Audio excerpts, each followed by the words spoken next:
looking kind of dicey out here, so I'm trying to reinforce my plants by tying them up a little bit. And I says, well, I better tie this up right here before it starts storming, because I know he'll hang on if he can.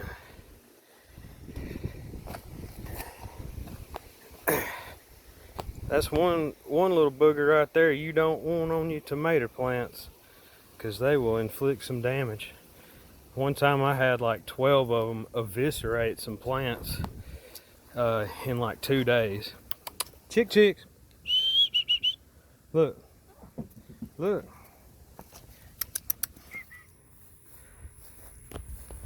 Howdy, folks. Coming at you live. July 20th. Just checking in on our melon patch. And also, I got some red pepper to put around these babies. The other day I had something try to scratch on them.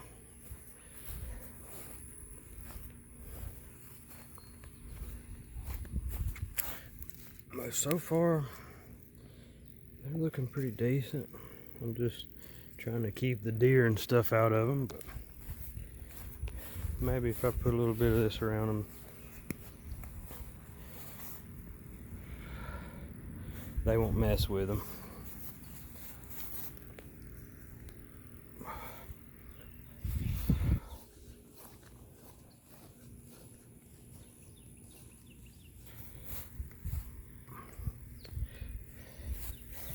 See, you can tell the other day something got a hold of this and drug it to the edge of the garden.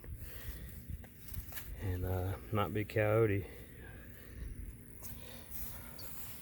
Wow. You always want to be real careful when you're stepping in your melon patch, because just for instance, I narrowly missed this vine, and if you damage the vines or the tendrils, it really compromises your production. But this is our Moon and Star variety, and you can see that one's got a full moon on it. Pretty cool. But the last few years we've had some Desert King that are red meated with little yellow spots on them, and then we'll have some Moon and Star with them also. So I don't know, these seeds got all mixed up, but they've been pretty awesome melons. We're just trying to keep the varmints out of them though. Hope everybody's doing good, staying cool. We all just gotta stick together. Peace. It probably wouldn't hurt here in a minute to add some compost tea to these plants. They're doing pretty good. I hadn't been staying on top of them as hard as I should, but we've had a lot going on with work and, you know, good stuff. But I'll probably get out here tomorrow and try to get some of these tough looking leaves off. But we've got a few good looking tomatoes on our Brandywine. We've picked one out of these. The other day I picked one and I was going to do a taste review, and I'd cut into it and I just devoured it pretty much. But it was an amazing tomato.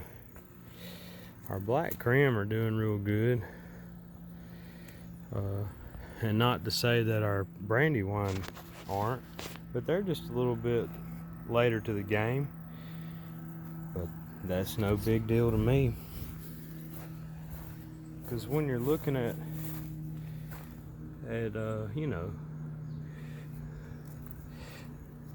that kind of quality tomato in an heirloom, I'm just grateful that they're coming on this far. I don't care if it takes them the longest of them all to ripen up, because that one I ate the other day was sure enough good. We're just updating a little bit on our garden. It's been raining, it's been a little warm, but it's been nice. Hadn't been a drought or too hot, and that's usually when you have to worry, when you have to start trying to fight for water. That's our little volunteer melons.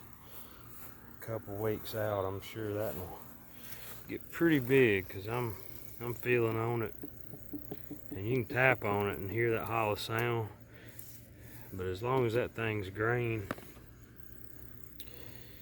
it's gonna keep growing. It'll start turning that dark, or not dark, but a little bit more of a yellow color, and have a little bit rougher skin, and we'll snatch it out of there.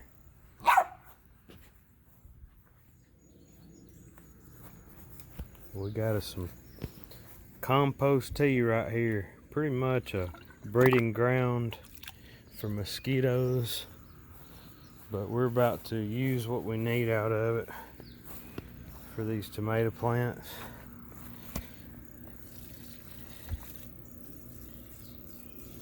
And then probably pour the rest of it out, because we can always mix up some more. We've had an abundance of rain, man. I mean, probably the rainiest summer I can remember. But that's cool.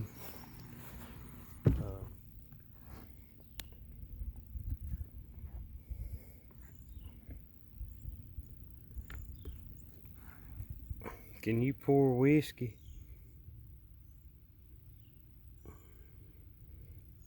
Ooh, that's strong stuff, Lord. Oh my gosh. Yes, folks, that is nasty as it gets. But that is some potent stuff when it comes to plants. I've learned that. Use a little bit of that fish fertilizer, and then plants will thank you for it. Saw that on Plant Abundance channel a year or so ago, and decided I'd try out some, and it is some good stuff. 511 nitrogen, 5%, and that's kind of what we're looking for right now. Woo.